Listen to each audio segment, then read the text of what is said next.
Hindi na lang po mga sapatos, damit at iba pang produkto ang binibenta online. Lantana na rin palang bentahan sa internet ng mga hayop na pinoprotektahan pa naman para hindi maubos. Narito ang special report. Ito, halos lahat na yata ng iyong kailangan. Mabibili na sa iyong suking online tindahan. Pero teka, pati ba naman ito? Mahigpit na ipinagbabawal ng Wildlife Resources Conservation and Protection Act ang pagbebenta ng mga hayop gaya ng kiyaw nang walang kaukulang permit.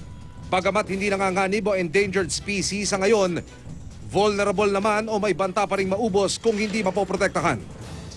Paglilinaw ng Biodiversity Management Bureau o BMB, wala silang ini-issuing permit sa pagbebenta ng kiyaw hanggang ngayon. May mga species na kinoconsider tayong threatened nga at yun nire-regulate natin until such time na mag-recover yung population at makahabol siya dun sa demand for utilization. Pero ilang pindot lang ng keyboard, ang hill myna o kiyaw na karaniwang matatagpuan lamang sa Palawan, naghihintay madagit sa isang online buy and sell site sa halagang 7,000 piso. Sa tulong ng isang asset, positibong natukoy ang ibinebentang ibon. Bukod sa kiyaw na ito, ilang pang nanganganib na mga hayop sa listahan ng BMB ang lantarang ibinebenta online. Nakikiusap kami na kung pwede nga pagka illegal yung mga binibenta katulad ng ating mga wildlife species ay sana wag naman nilang i-entertain.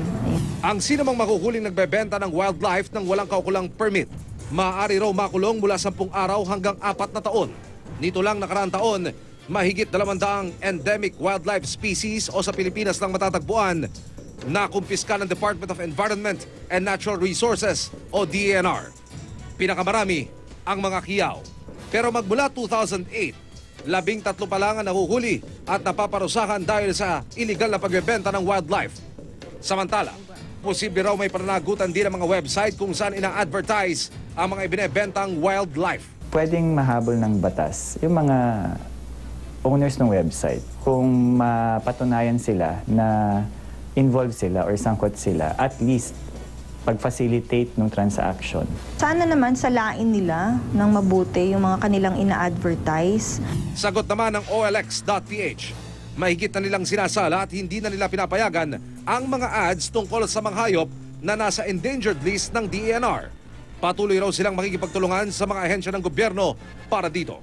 Pero para sa ilang animal rights activist, iisa lang nakikitang permanenteng solusyon para tuluyan ng matigil ang iligal na pagbebenta ng mga hayop. Kung walang bumibili, walang magbebenta, or walang mag-o-order from the hunters to take animals from the wild.